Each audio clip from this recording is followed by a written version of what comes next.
Bonjour à toutes et à tous, j'espère que vous allez bien. Je suis heureuse de vous retrouver dans RBK Media L'Actu, le podcast qui décrit toute l'actualité santé, bien-être, parentalité, sexualité, vie sociale. RBK Media L'Actu est produit par RBK Media, un média libre et indépendant. Ce mois-ci est consacré à la violence et notamment à la violence intrafamiliale. Et donc aujourd'hui, j'interviewe Maître Pérez Camille qui nous reçoit dans son cabinet et qui est la responsable juridique de l'association Les Louves. Elle est donc spécialisée en droit pénal, en droit de la famille et nous allons décrypter ensemble ce que vous pouvez faire si vous êtes victime, quels sont vos droits, les mesures de protection, ce que prévoit la justice pénale et la justice au niveau intrafamilial. Bonjour Camille. Bonjour Rebecca. Merci donc de nous recevoir. Avec plaisir.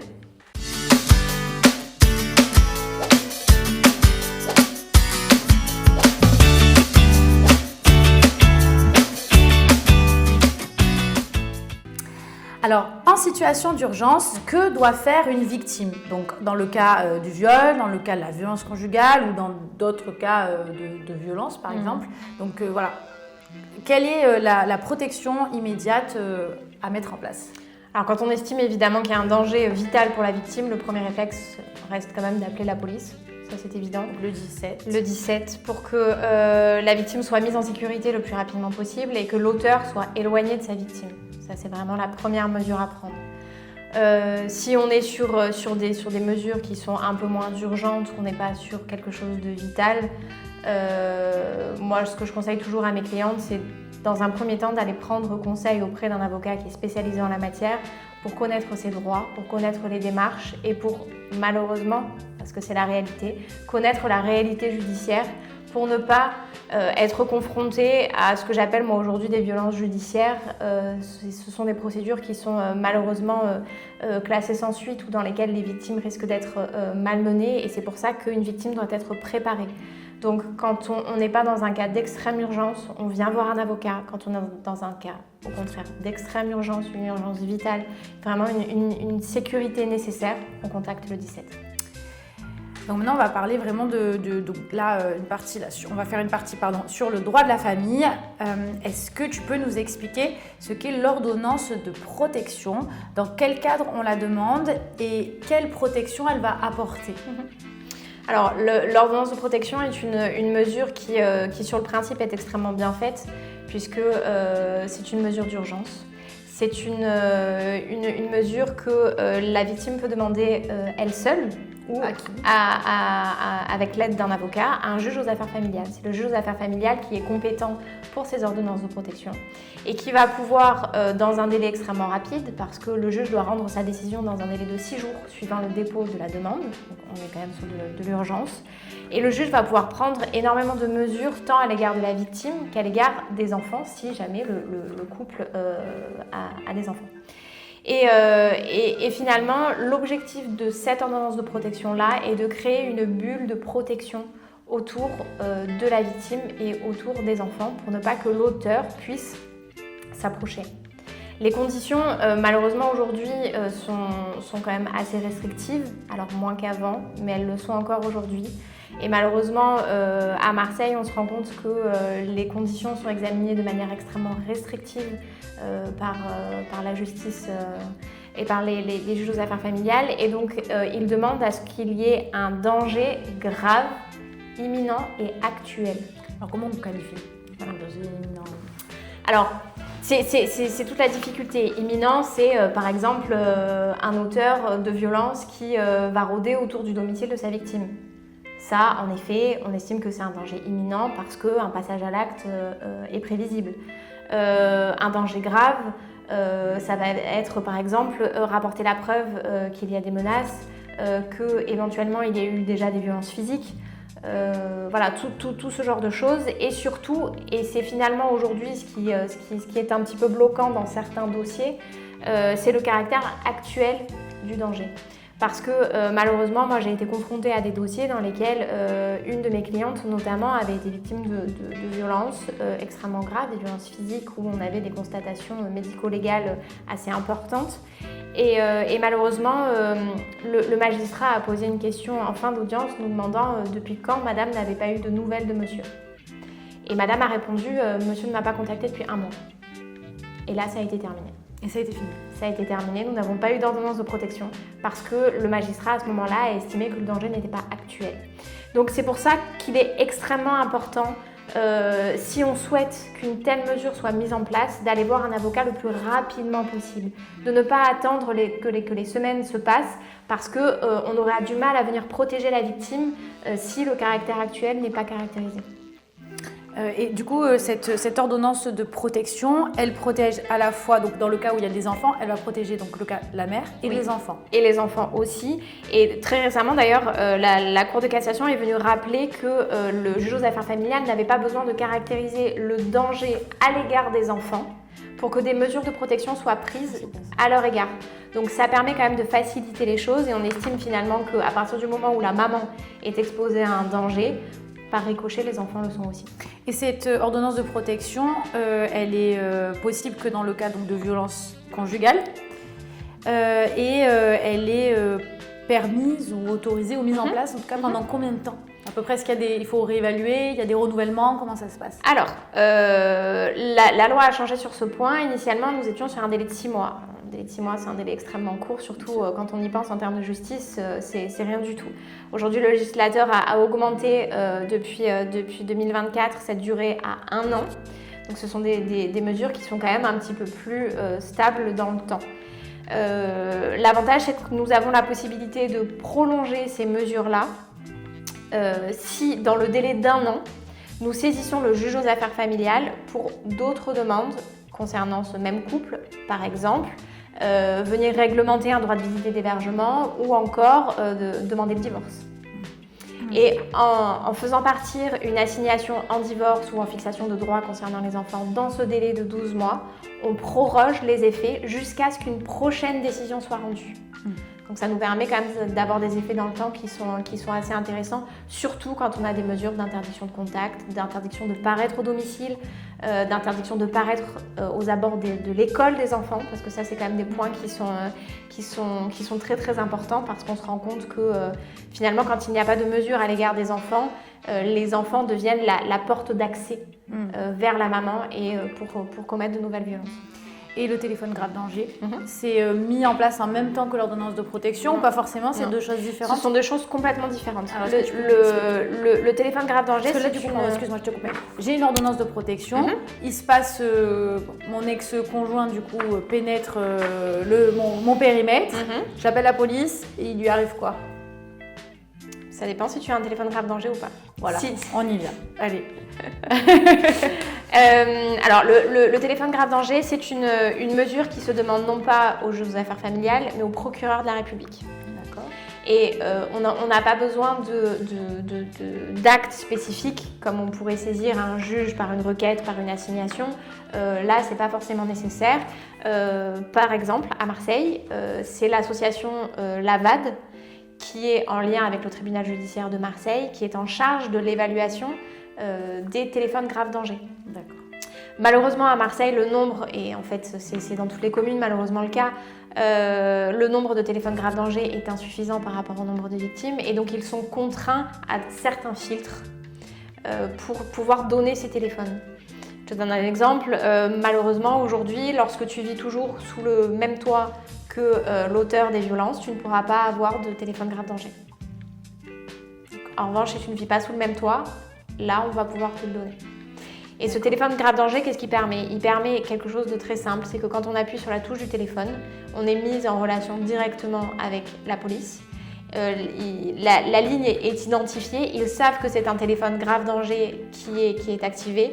La ligne est géolocalisée, on n'a pas besoin de dire où on est à l'angle de telle rue ou dans tel domicile. Le téléphone est géolocalisé et les forces de l'ordre interviennent immédiatement.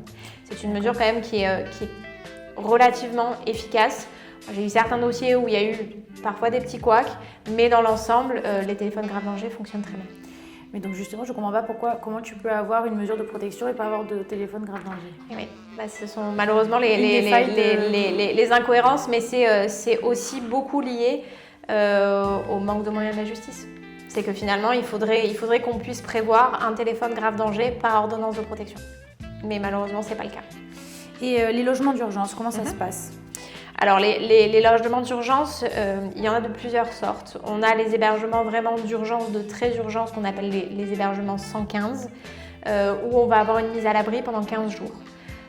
Ça se fait dans le cadre de foyers qui sont malheureusement très souvent surpeuplés, très souvent insalubres, où les familles se retrouvent dans des conditions très compliquées. Moi, j'ai eu beaucoup de clientes qui m'indiquaient que ces foyers-là, alors le but, c'est pas évidemment de leur jeter la pierre parce qu'ils font leur maximum, mais ce sont des endroits où il y a parfois des puces de lit, etc.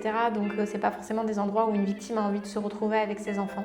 Mais malheureusement, quand on est dans l'extrême urgence, c'est ce qu'il faut faire parce que il faut protéger son intégrité et l'intégrité de ses enfants. Donc on y va et puis dans les semaines qui suivent, on trouve des solutions qui sont un petit peu plus pérennes avec notamment des associations qui fonctionnent extrêmement bien à Marseille sur ces questions de logement. Notamment, je pense à une association avec laquelle je travaille habituellement, c'est Habitat Alternatif Social, HAS, qui propose des logements de manière beaucoup plus stable, alors avec des places évidemment limitées, parce que tout le monde a des moyens limités, mais en tout état de cause avec des logements qui sont sains, qui sont sécuritaires surtout, avec des protections, des caméras, des vigiles, et qui permettent justement de garder à l'abri ces victimes-là pendant le temps nécessaire. Et donc c'est qui appelle le 115 ? C'est la police ou c'est nous ? C'est tout le monde. C'est tout le monde. C'est tout le monde. Tout le monde peut appeler le 115. Ce qui se fait très régulièrement, ce sont les associations de victimes et la police quand ils estiment qu'il y a un danger à leurs yeux. Alors, quelles sont les mesures maintenant spécifiques en droit de la famille ? Notamment tout ce qui est droit de visite, autorité parentale, quand il y a des violences conjugales, comment ça se passe ? Il y a toujours un maintien du droit de visite Alors, lorsqu'on arrive à rapporter la preuve que des violences conjugales ont été exercées à l'encontre de la victime, par principe, le législateur a prévu qu'il y ait cette bulle de protection qui soit recréée autour de cette famille-là. Et donc, on va demander à ce qu'il y ait un exercice exclusif de l'autorité parentale, c'est-à-dire que seul le parent qui est victime a la possibilité de prendre des décisions concernant son enfant. De la même manière, s'agissant des droits de visite, soit on va estimer que monsieur ou madame, parce que parfois c'est inversé, mais en tout cas que l'auteur des victimes n'est pas du tout en mesure d'avoir un contact avec son enfant parce que le danger est trop grand, et à ce moment-là, on demande à ce que les droits du parent soient réservés, c'est-à-dire que pour l'instant, il n'y a aucun contact, il n'y a aucune raison de mettre en contact une victime et un agresseur. Et troisième possibilité, on a la possibilité de demander à ce que les visites se fassent ce qu'on appelle en lieu neutre, en lieu médiatisé, dans le cadre d'une association où les visites vont se faire de manière surveillée par des assistantes sociales, par des éducateurs et par des psychologues pour évaluer justement la relation entre le parent et l'enfant et aussi la dangerosité que cette relation peut générer. Donc du coup, il y a le juge des affaires familiales qui statue. Le juge des enfants, il fait quoi ? Alors le juge des enfants, c'est deux compétences bien différentes. Le juge des enfants, il est là pour statuer sur la question du danger. Le juge des affaires familiales, lui, de son côté, c'est la question de l'intérêt de l'enfant. D'accord ? Ces procédures sont souvent cumulées en matière de violence intrafamiliale parce que nécessairement, ces violences-là vont générer un danger pour les enfants. Dans la mesure où il y a une procédure juge aux affaires familiales qui est ouverte en parallèle et que le juge va statuer sur ces modalités de visite, sur l'autorité parentale, etc., le juge des enfants, de son côté, va mettre en place des mesures de suivi parce que lui n'a pas la compétence justement de statuer sur la question de savoir qui vient chercher l'enfant le samedi ou le vendredi ou le dimanche, peu importe.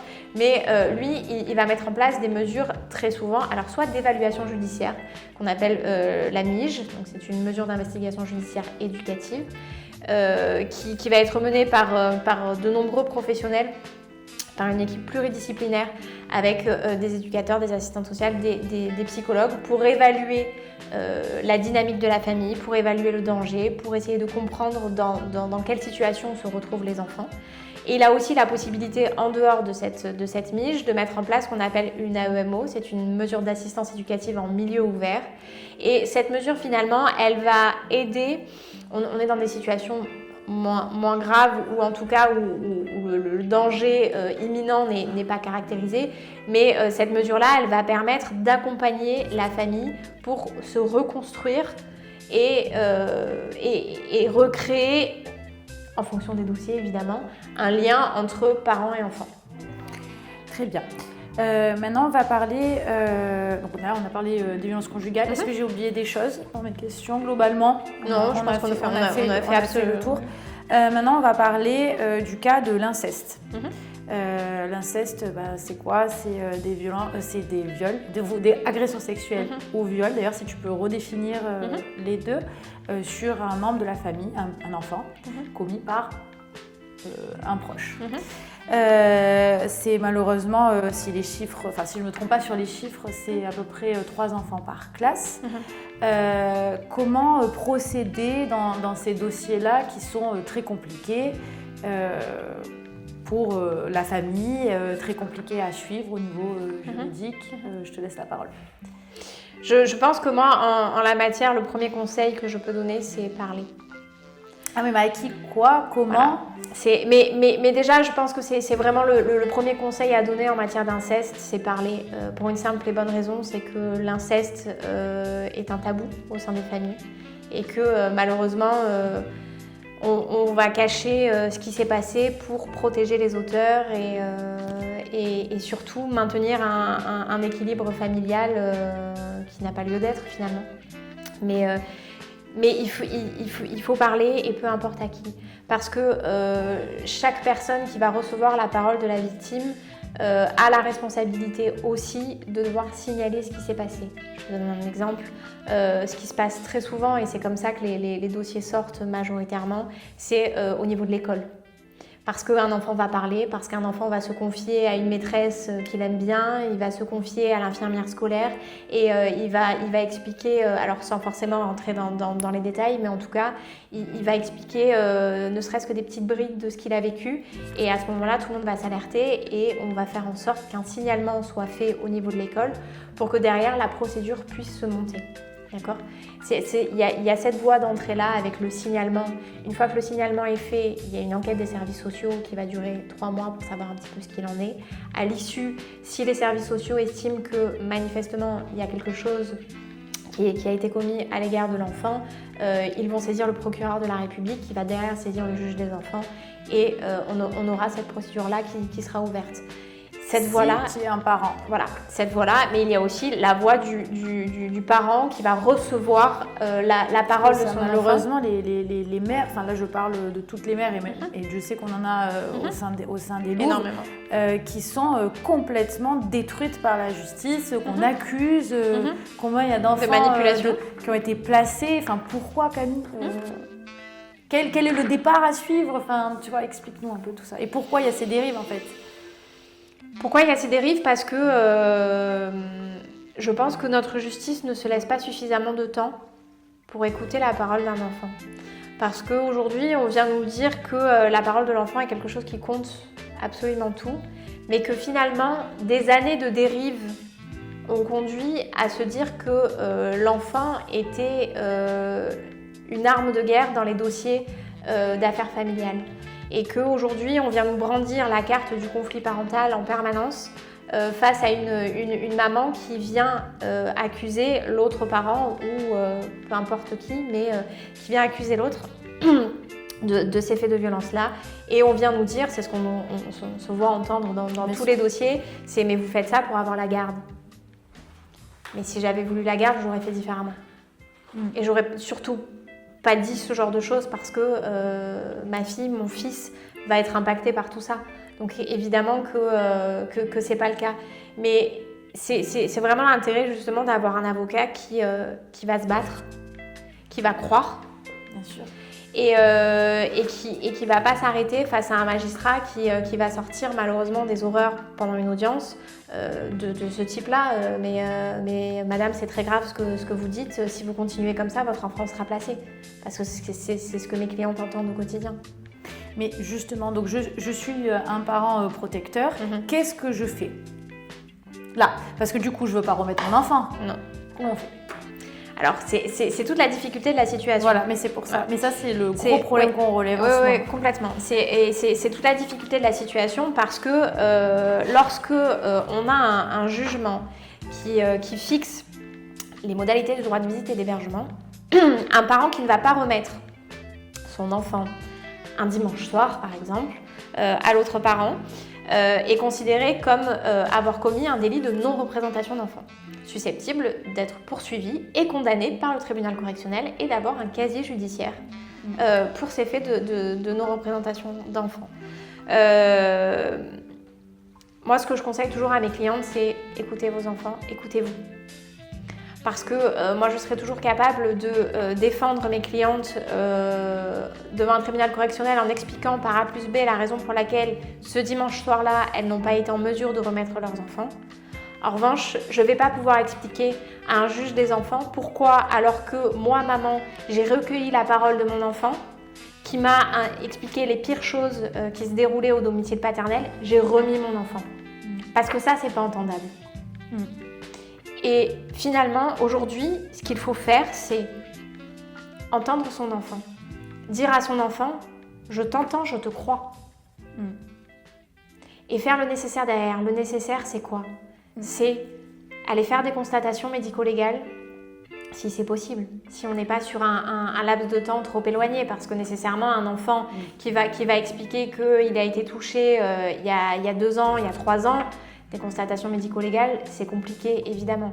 Lorsqu'on est sur une situation vraiment à chaud, en effet, on prend son enfant sous le bras et on va l'emmener chez le médecin et on fait le nécessaire pour avoir des constatations médico-légales. On va déposer une plainte, on explique la situation. Aujourd'hui, on a cette chance-là d'avoir quand même des services qui sont spécialisés sur les brigades des mineurs pour recevoir la parole de l'enfant. Parce qu'un enfant, il ne peut nécessairement pas être entendu comme un adulte. On va pas le mettre dans un bureau avec des ordinateurs partout, avec les policiers qui font des allers-retours dans les bureaux, avec du bruit, avec voilà, ça c'est juste pas possible. Aujourd'hui, les enfants, ils vont être entendus dans des pièces qui sont conçues pour eux, qui va permettre la libération de la parole là. On va essayer de... C'est vraiment fait partout là en ce moment? Alors, ils essaient quand même majoritairement. Il y a forcément il y a des améliorations à faire, mais comme partout, j'ai envie de dire. Mais si je compare ça à la réception de la victime de violences conjugales, c'est vraiment 2 mondes complètement différents. Donc, et du coup, ils récupèrent la parole. Ils récupèrent la parole de l'enfant et ce sont des policiers ou des gendarmes. Les gendarmes sont quand même très spécialisés en la matière. Moins dans la police nationale, mais la gendarmerie, vraiment, ils ont pris à cœur ce sujet-là.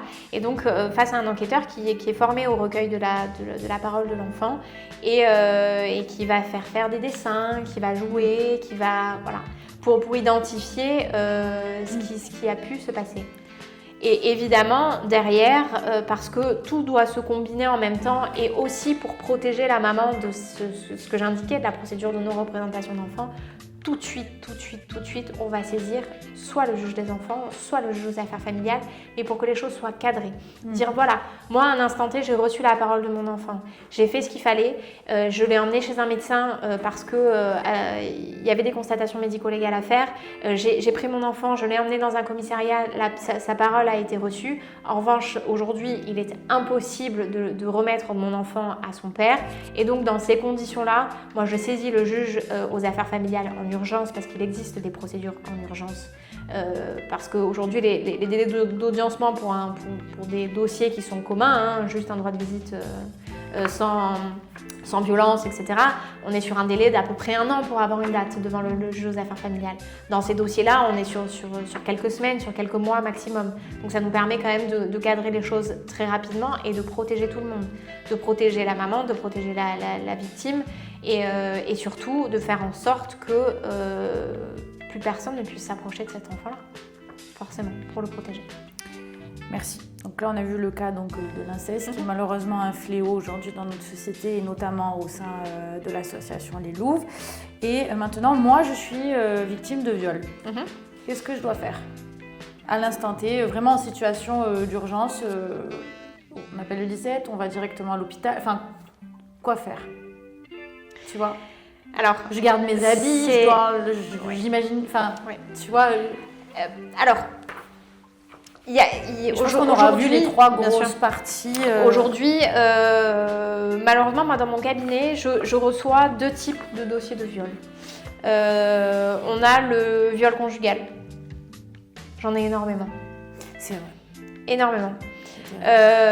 Et en fait, ce viol conjugal-là est compliqué parce que les victimes sont sous emprise et dans un premier temps ne se rendent pas compte qu'elles sont elles-mêmes victimes de viol.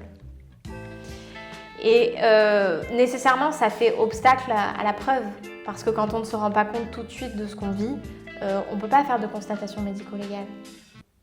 Et puis, l'emprise fait qu'il n'y a pas forcément de violence physique, mais une violence psychologique, une contrainte. Et ce sont des éléments aussi qui caractérisent l'infraction de viol, hein, la contrainte. Mais c'est dur à prouver pour toi. Mais c'est extrêmement difficile à prouver. Alors, moi, dans certains dossiers, j'ai la chance d'avoir très souvent, parce que... alors, je n'ai pas encore vraiment trouvé la raison pour laquelle ça se produit, mais j'ai très souvent des hommes qui, le lendemain, vont venir s'excuser. Et par message. En disant je suis désolée, je me suis rendu compte qu'hier soir c'était pas totalement ok avec ce qui s'est passé, j'ai pas pu me contrôler et à ce moment-là on arrive à rapporter la preuve. Ce type de dossier de viol, c'est très compliqué. En revanche, si on est sur le type de viol d'un inconnu dans la rue, dans un parking, etc., là tout de suite, en effet, on appelle la police et en fait on garde toutes les preuves. C'est juste terrible à dire, surtout en tant que femme, mais la preuve, c'est nous. La preuve, elle est sur nous. Donc on ne se touche pas, on n'enlève pas ses habits, on ne se lave pas. Et c'est juste terrible parce que c'est la première chose qu'on a envie de faire nécessairement, mais on ne le fait pas. Donc ce qui est généralement conseillé, c'est de se rendre dans un hôpital, de dire « je viens d'être victime d'un viol ». Encore faut-il arriver à le faire. Encore faut-il arriver à le faire, ça c'est plus qu'évident. Mais et de dire voilà, je ne bouge plus, il faut que vous m'examiniez. Et c'est le personnel médical qui va faire évidemment les constatations médico-légales et qui va appeler la police pour que l'ensemble des effets personnels de la victime soient placés sous scellé pour que derrière il y ait des analyses qui puissent être réalisées sur les vêtements de la victime. Des prélèvements aussi. Exactement. Voilà, des prélèvements sur la victime, des prélèvements sur ses vêtements, des prélèvements. Voilà. Le but étant de retrouver l'auteur le plus rapidement possible. Merci, je pense qu'on a abordé les 3 gros points. Juste, parce qu'on ne peut pas tout aborder, tout dans cette émission, franchement, il faudrait faire plusieurs séries. Mais juste, voilà, je suis en train de divorcer, il y a une urgence, violence conjugale, je dois partir. Qu'est-ce que je ne dois... comment on part en fait pour être dans les clous, tu vois, pour pas qu'il y ait un abandon de domicile, tu vois, que des affaires disparaissent parce qu'il n'y a pas de vol entre époux non plus, tu vois, juste pour cadrer un départ, il y a une situation d'urgence, je dois partir, mais je veux le faire de manière cadrée, carrée.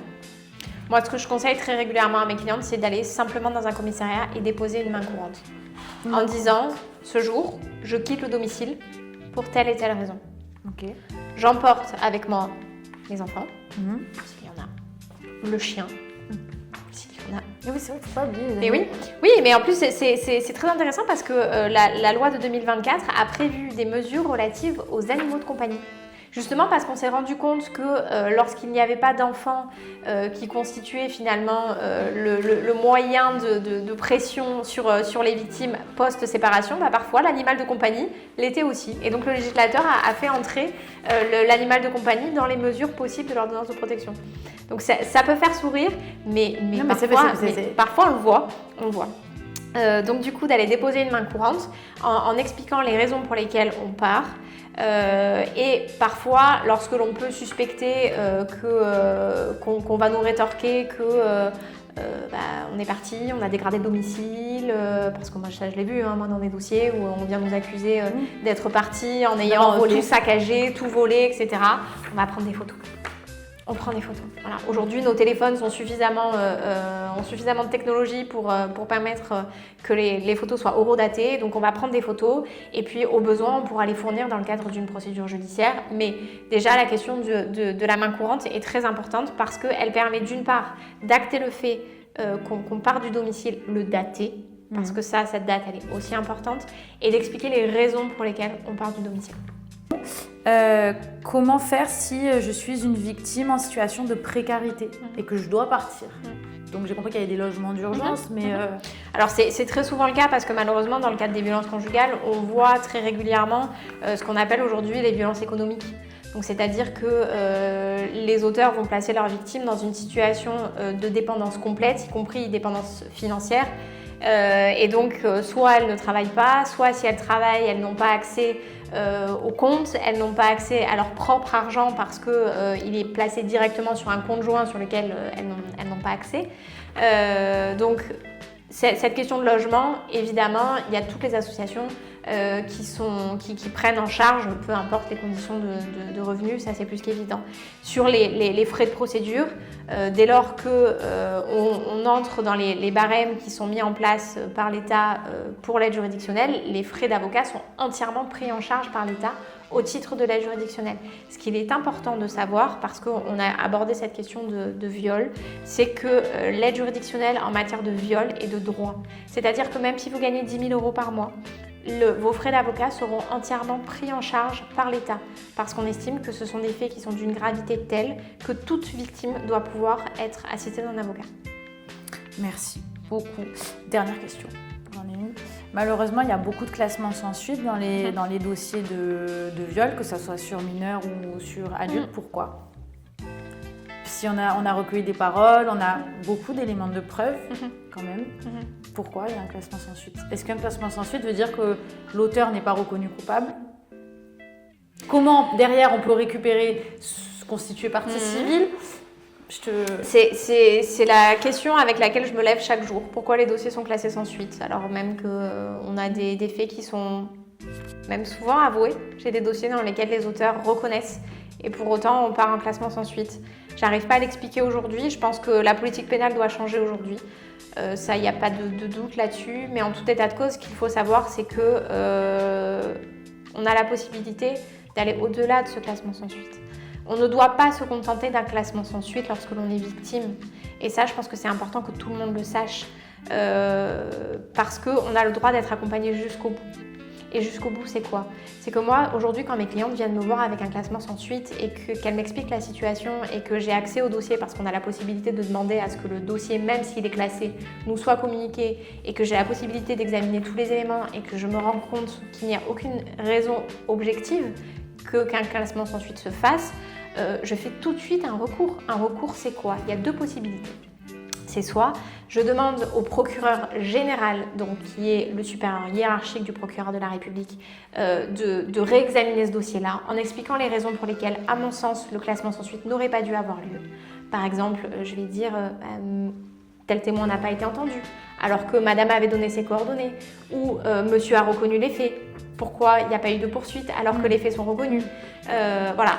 Et ça permet en fait au procureur général de décider de rouvrir le dossier, de le faire repartir en enquête et de faire les actes nécessaires qu'il estime lui nécessaires parce qu'il va piloter cette procédure-là. Qui c'est qui a classé sans suite? Pardon. Le procureur de la République. Voilà, en fait, tu as le procureur de la République et au-dessus, tu as le procureur. Exactement. Le procureur de la République a l'opportunité des poursuites. C'est-à-dire que c'est lui qui va décider s'il y a un classement sans suite, s'il y a une poursuite devant le tribunal de police, devant le tribunal correctionnel, devant la cour criminelle en fonction des infractions, donc de leur gravité. D'accord ?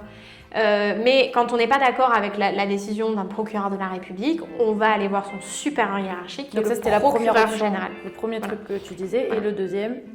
Et la deuxième solution, c'est de faire une plainte avec constitution de partie civile, c'est-à-dire qu'on écrit un courrier au doyen des juges d'instruction en disant voilà, aujourd'hui notre plainte a été classée sans suite, on estime qu'il y a des raisons pour lesquelles cette plainte n'aurait pas dû être classée et que vous devez diligenter une enquête un peu plus approfondie sur la base des éléments qu'on vous confie. Parce que malheureusement aussi, au stade d'une plainte, la victime ne va pas arriver avec un dossier comme ça de preuves. Parce que souvent, une victime, elle n'est malheureusement pas préparée. La plainte se fait dans de mauvaises conditions, avec très souvent, malheureusement, il faut le dire, et je me bats au quotidien à ce propos-là, face à un interlocuteur qui n'a pas envie de prendre sa plainte, qui est blasé de ce qu'il est en train de faire, qui pense à ce qu'il va manger le soir ou toute autre chose. Et finalement, on a des plaintes qui sont insuffisantes. Et finalement, on comprend la raison pour laquelle ça part à un classement sans suite parce qu'on n'a pas pu tout dire, parce qu'on n'a pas pu apporter les éléments de preuve. Mais quand on arrive avec un dossier construit et qu'on le dépose avec une plainte de constitution de partie civile en disant voilà, aujourd'hui j'ai ça comme élément de preuve qui vous permettent vous de diligenter les mesures d'enquête nécessaires, eh bien il y a toute une enquête qui s'ouvre et derrière, on voit comment ça se passe. Et du coup, comment tu choisis l'un ou l'autre ? L'autre option d'action. Alors, moi, personnellement, je le choisis en fonction de la complexité du dossier. D'accord. Si j'ai un dossier dans lequel, ça me fait penser à un dossier, mais de viol conjugal où monsieur a reconnu les faits par message, mais clairement, c'était sans équivoque, et pourtant, ça part à un classement sans suite, alors même que... En fait, classement sans suite, ça veut dire qu'on n'a pas assez de preuves pour prouver qu'il est coupable. Exactement. Alors, il y a plusieurs types de classement sans suite, je ne vais pas rentrer dans les détails parce que c'est des trucs hyper techniques, mais dans la majorité des cas, c'est ce qu'on appelle un classement 21, c'est-à-dire infraction insuffisamment caractérisée. Donc, par exemple, dans ce cas-là, je ne comprends pas la raison pour laquelle il y a eu un classement sans suite puisque les faits ont été reconnus. Et donc, qu'est-ce que je vais faire ? Je vais faire un recours au procureur général dans la mesure où les faits sont simples, ils sont reconnus, ils sont avérés et qu'on n'a pas besoin de diligenter une grosse enquête autour de ces faits-là. En revanche, si j'ai un dossier dans lequel ma cliente vient me dire moi j'ai été victime de viol, mais ma copine s'est confiée à moi et en fait 3 soirs avant elle a été victime des mêmes faits de l'auteur, etc. Et bien là on a la possibilité de saisir le juge d'instruction pour pouvoir entendre toutes ces personnes-là et le but étant en fait de récolter le maximum de preuves pour parvenir à une condamnation de l'auteur. Parce qu'aujourd'hui les victimes, et moi c'est le cas de 90% de mes clientes, aujourd'hui viennent me dire moi je ne viens pas là parce que je veux que l'auteur soit condamné. Je veux être reconnue en qualité de victime parce que ce que j'ai vécu, ce n'est pas normal et j'ai besoin que la justice reconnaisse que ce n'était pas normal. Et cette condamnation-là, elle sert à ça. Et c'est pour ça qu'il est extrêmement important d'avoir un avocat combatif aux côtés des victimes pour avoir les meilleures chances de succès dans le dossier. Maître Pérez. Dernière question. Du coup, on est d'accord qu'il y a enquête préliminaire à la police, ou à la gendarmerie. Ensuite, comment c'est classé ? Pourquoi il y a juge d'instruction, procès, tu peux éclairer. Alors, et c'est fini, après j'arrête. Alors, mais du coup, c'est important parce que tout le monde est dans le flou. Ça c'est extrêmement complexe parce que ça dépend des temps de procédure. Lorsqu'on est sur des faits qui viennent de se produire, on ouvre ce qu'on appelle une enquête de flagrance. D'accord. Parce que les faits se sont produits dans un délai très restreint et donc les policiers peuvent agir dans le cadre de la flagrance. Passé un certain délai, on est obligé de basculer en enquête préliminaire, mais ça finalement, ça n'a pas de conséquences sur la victime. En fait, c'est juste que les moyens d'enquête des policiers ou des gendarmes vont différer en fonction du cadre dans lequel ils agissent. En revanche, lorsqu'ils vont agir dans le cadre d'une instruction judiciaire, ils vont agir sous les ordres non plus du procureur de la République, mais du juge d'instruction. Parce que qui va leur dire... C'est le procureur, pardon, je te coupe, c'est le procureur de la République qui manage, entre guillemets, tout ce qui est enquête de flagrance ou préliminaire. Et dans le cas de l'instruction, c'est un juge d'instruction. C'est le juge d'instruction, exactement. Et donc, on dit que les policiers ou les gendarmes agissent sur commission rogatoire. Donc, c'est-à-dire que le juge d'instruction va envoyer un courrier aux policiers ou aux gendarmes en disant « Voilà la liste des choses que je veux que vous fassiez ».